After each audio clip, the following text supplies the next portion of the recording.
Praise the lord. ఈ రోజు ఒక సామెత నేర్చుకుందామా? సామెతల గ్రంథం 12వ అధ్యాయం 1వ వచనం. శిక్షను ప్రేమించువాడు జ్ఞానమును ప్రేమించువాడు, గద్దింపును అసహించుకునివాడు పశుప్రాయుడు.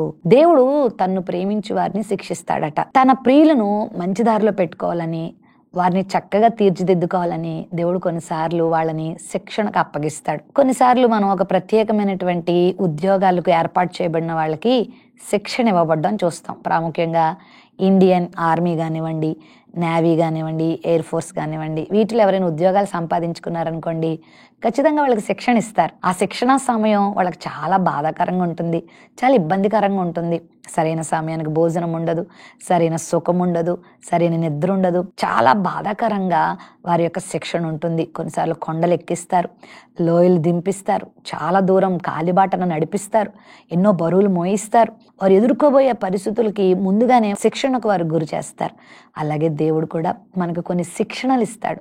దానికి మనం బెదిరిపోవాల్సిన అవసరం లేదు, అది శిక్షణ మాత్రమే. అలా వాళ్ళని శిక్షణ ఇచ్చేటప్పుడు వారికి వారి గురువులు అందుబాటులో ఉంటారు, వారికి సహాయ సహకారాలు అందుతూ ఉంటాయి. ఒకవేళ వాళ్ళు ఏమన్నా ప్రమాదానికి గురైనా వెంటనే వాళ్ళని ఆదుకుంటారు.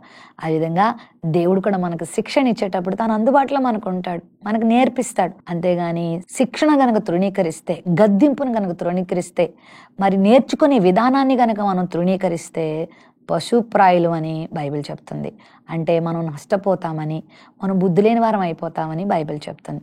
ఒకవేళ దేవుడు నిన్ను శిక్షిస్తున్నప్పుడు, నిన్ను ఎవరైనా సరిచేయటానికి దేవుడు నిన్ను ఏర్పాటు చేసినప్పుడు, ఒక కష్టాన్ని నీకు అనుమతించినప్పుడు, బాధని నీకు అనుమతించినప్పుడు, ఒక నాయకత్వం క్రింద నిన్ను ఉంచినప్పుడు నువ్వు గద్దింపుకు లోబడాలి. నువ్వు ఆ శిక్షణను తీసుకోవాలి, లోబడాలి, సరి చేసుకోవాలి. ఆ కష్టాన్ని దేవుడు నీకు ఒక అవకాశంగా ఇచ్చాడని గ్రహించి అందులో నువ్వు చాలా విషయాలు నేర్చుకోవాలి. దేవునికి విధేయుడుగా నువ్వు ఉంటే దీవెనకరమైన జీవితాన్ని పొందుతావు, దేవునికి ఇష్టమైన జీవితాన్ని పొందుతావు, అనేకులకు ఆశీర్వాదకరమైన వ్యక్తిగా మారుతావు.